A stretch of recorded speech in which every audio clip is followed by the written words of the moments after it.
Sisigaw ako sa kabila.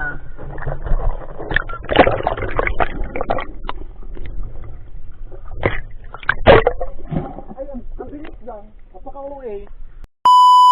So ito na guys yung video na kuha ng GoPro. Hindi ko siya nasama sa mga videos ko dahil naka-landscape siya at papangit yung mga videos ko doon sa phone and then sa GoPro.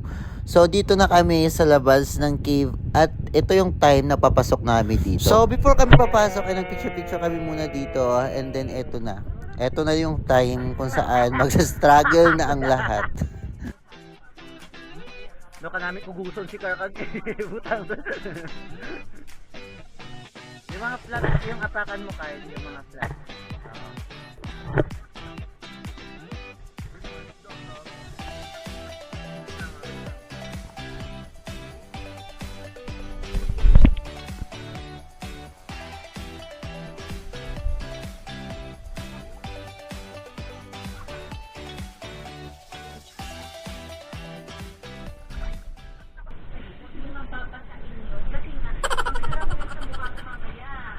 Uy, nagbibideo.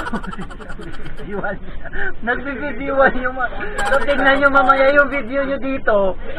At bago pa kami magkagulo-gulo dito sa loob ng cave at magsasampalan kami dito, ay syempre dito na kami at sobrang struggle namin kasi dito kasi may mga bata din kami kasama. So kailangan namin tumawid sa kabila at yung technique namin dito ay ihuhubarin lahat ng mga life vests namin para makasisid kami at makapunta sa kabila. So dito is struggle na kami kung paano kami makatawid sa kabila at makalabas dito sa cave. Hawakan mo muna. Igaganon mo yun, igaganon mo. I-ano nyo na sa sleeping. Huwag mo ipasok kanya. Papadaanin mo dito, parang ganito. Parang igaganon Sige mo, mo. hawakan mo to sa akin. Ah, sa Hawakan mo pa. yung Hawakan mo to sa akin. Tanggalin mo muna. Tanggalin mo sa'yo. Kasi lulutang ka pala. Gaganggalin mo. Malalim galing. Malalim. Sisid ako ha. Sisigaw ako sa kabila.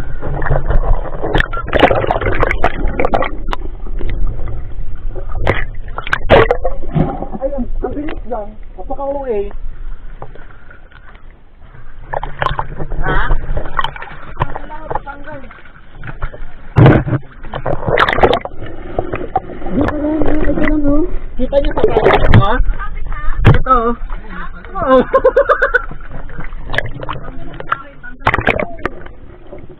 So pagkatapos kong lumusot dito dahil ako yung pinanguna at hinuhubad namin talaga yung life vest para makasisid kami mabuti sa ilalim. So lahat sila is successful naman na nakatawid dito sa cave. At pagkatapos namin doon sa cave ay next stop namin ay snorkel. Ito guys yung pinaka-excited ko na ganap is yung snorkeling kasi this is my first time to see the beauty of the ocean. Oh my god, ocean! Tapos dito guys, sobrang kapit na kapit ako dito kasi habang naglalakad yung sasakyan namin o yung bangka ay sumisisid kami para makita namin yung mga coral reefs, mga isda, and also mga lamang dagat. Dito sa sira na hindi ako na-challenge kasi sanay na sanay ako sumisid. Then syempre kailangan ko magsuot ng goggles dito. Kasi ako guys, hindi ako muna nagsuot kasi sabi ko, sanay naman ako mag diving before. Syempre sa amin ay ligo din kami sa dagat.